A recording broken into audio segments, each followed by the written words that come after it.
నమస్కారం అండి. నా పేరు Anu Chaudhary, ayurvedic health advisor and family counsellor. ఈరోజు మీకు ఏ విషయం గురించి మీ ముందుకు వచ్చానంటే హెచ్ఐవి. ఈ హెచ్ఐవి అనే వ్యాధితో చాలామంది బాధపడుతున్నారండి. అసలు ఈ హెచ్ఐవి ఎలా వస్తుంది అని చూస్తే ఈ హెచ్ఐవి అనేది సెక్స్ ద్వారా వస్తుందండి. సో కండోమ్ లేకుండా బయట సెక్స్కి వెళ్తున్నారు. సో దీనివల్ల హెచ్ఐవి 90% వచ్చే ఛాన్సెస్ ఉన్నాయి. ఇంకొకటి బ్లడ్ ఎక్స్చేంజ్, రక్త మార్పిడి. ఈ రక్త మార్పిడి ద్వారా కూడా వస్తుందండి. ఫర్ ఎగ్జాంపుల్ ఏదన్నా బ్లడ్ మనకి హెల్త్కి అవసరం అయ్యి మనం వేరే వాళ్ళ బ్లడ్ తీసుకుంటే సో మనం టెస్ట్ చేసి తీసుకోవాలి. టెస్ట్ చేయకుండా మనోళ్ళే కదా, మన కళ్ళ ముందు పెరిగిన వాళ్ళే, మన ఇంట్లో వాళ్ళే అని చెప్పి తొందరపాటు మన గుడ్డి నమ్మకంతో కొంతమంది తీసేసుకుంటారు. అలా తీసుకోవడం వల్ల కూడా ఆ బ్లడ్ మన బ్లడ్లోకి ఎక్కించడం వల్ల కూడా మనకి హెచ్ఐవి వచ్చే అవకాశం ఉంది. ఇంకొకటి బ్రెస్ట్ మిల్క్. చిన్నపిల్లలకైతే బేసిక్గా బ్రెస్ట్ మిల్క్ అండి. ఇప్పుడు మదర్కి హెచ్ఐవి వచ్చి ఉంటుంది. సో ఆ బేబీ అనేది మదర్ దగ్గర పాలు తాగాలి. సో ఆ పాలు తాగడం వల్ల కూడా వచ్చే ఛాన్సెస్ ఉన్నాయి. ఇంకొకటి చిన్నపిల్లలకి ఇంకొక కారణం ద్వారా కూడా వస్తుందండి. ఎలా అంటే ఆల్రెడీ హెచ్ఐవి వచ్చిన పేషెంట్ ఉంటారు, తను కొంచెం ఏజ్డ్ అయ్యి ఉంటారు. పాప వచ్చేసి చిన్న బేబీ.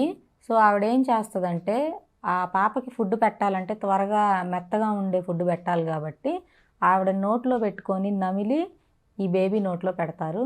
సో ఆవిడ నోట్లో ఉన్న లాలాజలం బేబీ నోట్లోకి రావడం ద్వారా కూడా హెచ్ఐవి అటాక్ అయ్యే ఛాన్సెస్ ఉన్నాయి.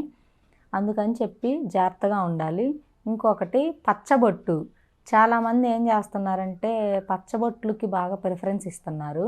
సో పచ్చబొట్టు వేయించుకునేటప్పుడు మీరు పాటించవలసిన నియమాలు ఏంటంటే, మీరు పచ్చబొట్టు వేసే నీడిలు శుభ్రంగా ఉందా లేదా, దాన్ని క్లీన్ చేసారా లేదా, అసలు క్లీన్ చేయడం తీసి పక్కన పెట్టి ఫ్రెష్ నీడిల్తో మీరు పచ్చబొట్టు వేయించుకోండి. ఎందుకంటే ఫర్ ఎగ్జాంపుల్ హెచ్ఐవి ఉన్న అతను పచ్చబొట్టు వేయించుకొని వెళ్ళిపోతారు. సో ఏం చేస్తారంటే ఎక్కువ మంది కస్టమర్స్ ఉంటే చక్కా అదే నీడిల్ పెట్టి గుచ్చేస్తుంటారు చాలామంది. అందుకని చెప్పి మీరు ఇది కూడా పాటించాలి. దీని ద్వారా కూడా హెచ్ఐవి వచ్చే ఛాన్సెస్ ఉన్నాయి. రీసెర్చ్ ద్వారా మేము కనిపెట్టాము. అందుకని జాగ్రత్తగా ఉండాలి. హెచ్ఐవి వచ్చిన వారిలో ఎలాంటి మార్పులు ఉంటాయి అని అంటే జ్వరం, చలి, దద్దుర్లు, మిడ్ నైట్స్ నిద్రపోకుండా చెమటలు పట్టడం, నోటిపోత, శోషరస గ్రంథుల వాపు. అంటే బేసిక్గా మెడ మీదే ఇక్కడ వాయడం, కీళ్ళ నొప్పులు, టోటల్గా వాళ్ళ బాడీలో ఆరోగ్య వ్యవస్థ అనేది దెబ్బతింటుంది. ఈ జబ్బు ఆ జబ్బు అని లేదండి. సో వాళ్ళకి అన్ని రకాల హెల్త్ ఇష్యూస్ వస్తుంటాయి. సో ఎలాంటి ఆహారం తీసుకోవాలి అని అంటే ఈ హెచ్ఐవి ఉన్నవాళ్ళు పాలు, గుడ్డు, అది గుడ్డు అని అంటే ఫ్రైలు, ఆమ్లెట్స్ కాదండి. చాలామంది గుడ్డు తిన్నాం, ఫ్రై చేసుకొని తిన్నాం మేడం అని చెప్తున్నారు. సో బాయిల్డ్ ఎగ్గే తీసుకోవాలి. సో మీరు ఫ్రైలు, ఆమ్లెట్స్ వేసుకోవడం వల్ల వాటిలో ఉండే ఆ విటమిన్స్ అనేవి ఆవిరైపోతాయి చాలా వరకు. బాయిల్డ్ ఎగ్గే చాలా శ్రేష్టమైంది, మనకి ఆరోగ్యానికి మంచిది. ఎక్కువగా వాటర్ తీసుకోవాలి. గోరువెచ్చని పాలు తాగాలి. పాలల్లో మీకు బెల్లం వేసుకొని తింటే ఇంకా మంచిదండి.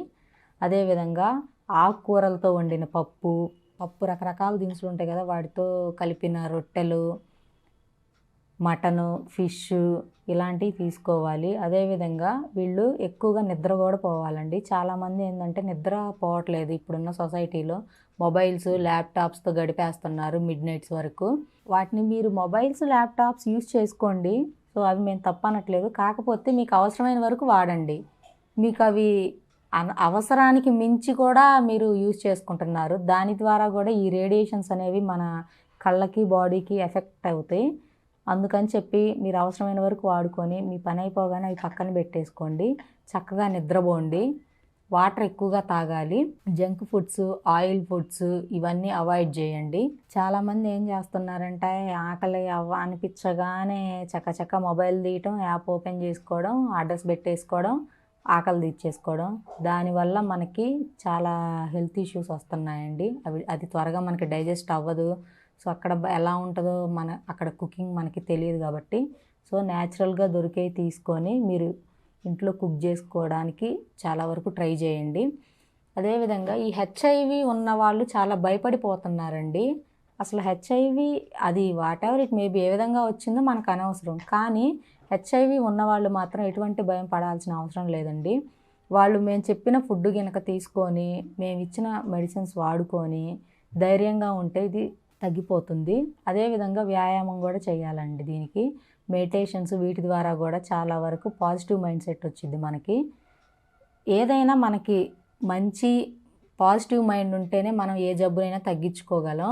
నాకు హెచ్ఐవి ఉంది, నేను చచ్చిపోతాను, నాకు ఇది తగ్గదు, దీనికి మందే లేదు అని చెప్పి ఏదేదో పిచ్చి పిచ్చి ఆలోచనలు వాళ్ళ మాటలు వీళ్ళ మాటలు విని వీళ్ళు మెంటల్గా బాగా డిసప్పాయింట్ అవుతున్నారు. ఇంకొకటి చూడండి, పెద్దలు చెప్పారు మనకి మనోవ్యాధికి మందే లేదు అని చెప్పి. మానసిక రోగమే మనకి ఏదైనా మనల్ని లొంగ తీసుకుంటుంది ఫస్ట్. సో మీరు మెంటల్గా డిసప్పాయింట్లోకి, స్ట్రెస్లోకి, డిప్రెషన్స్లోకి వెళ్ళడం మానేయండి. ఇదేమీ అంతగా భయంకరమైంది కాదు. సో అందుకని చెప్పి ఒకవేళ వైరస్ మీకు అటాక్ అయ్యి అది హెచ్ఐవి నుండి ఎయిడ్స్ స్టేజ్ వరకు వచ్చినా కూడా మీరు మంచి కోర్సు వాడుకుంటే మీకు 0 వైరస్ వస్తుంది. సో భయపడకుండా జాగ్రత్తగా ఉండండి. ఇంకొకటి, చాలామంది పేషెంట్స్ మమ్మల్ని అడుగుతున్నారు ఈ హెచ్ఐవి అంటువ్యాధా అని. హెచ్ఐవి అంటువ్యాధి అయితే కాదండి. హెచ్ఐవి ఉన్నవాళ్ళు కౌగిలించుకున్నా ఈ హెచ్ఐవి అనేది అటాక్ అవ్వదు, ముద్దు పెట్టుకున్నా అటాక్ అవ్వదు. ఒకే ప్లేట్లో ఇద్దరు కలిసి భోజనం చేసినా కూడా హెచ్ఐవి అనేది రాదు. ఫ్రెండ్షిప్ చేసినా రాదు, మాట్లాడినా రాదు. వాళ్ళు మాట్లాడేటప్పుడు ఏదన్నా చిన్నది తుప్పర్ లాంటిది అలా పడ్డా కూడా ఇదేమి అటాక్ అవ్వదండి. ఇది చెప్పాం కదా, ఓన్లీ సెక్స్ ద్వారా, బ్లడ్ ఎక్స్చేంజ్ ద్వారానే వచ్చేది, బ్రెస్ట్ ఫీడింగ్ ద్వారా వస్తుంది. అందుకని చెప్పి మీరు భయపడాల్సిన పని లేదు. హెచ్ఐవి ఉన్న వాళ్ళని పల్లెల్లో బేసిక్గా చూస్తే వాళ్ళు అదొక అంటువ్యాధి అని చెప్పి వాళ్ళని వెలివేయడం, వాళ్ళని దూరంగా పెట్టడం జరుగుతుంది. లేదండి, ఇది అంటువ్యాధి అయితే కాదు, వాళ్ళు మనలాగా మనుషులు. సో అందుకని చెప్పి వాళ్ళతో మీరు మామూలుగా మాట్లాడవచ్చు, ఫ్రెండ్షిప్ చేయొచ్చు, ప్రాబ్లం ఏమీ ఉండదు. కాకపోతే వాళ్ళతో మీరు ఈ బ్లడ్ ఎక్స్చేంజ్, సెక్స్ చేయకపోతే చాలంతే. సో హెచ్ఐవి ఉన్న వాళ్ళు ఎవరు భయపడొద్దండి. మీకు ఈ హెచ్ఐవి గురించి ఎలాంటి భయాలు, సందేహాలు ఉన్నా మాకు కాల్ చేయండి. మీకు మేము సజెషన్స్ ఇస్తాము. మీకు ఏదన్నా హెచ్ఐవి మెడిసిన్ కావాలన్నా కూడా ప్రొవైడ్ చేస్తాము. ధైర్యంగా ఉండండి, మీరైతే భయపడొద్దు. Thank you.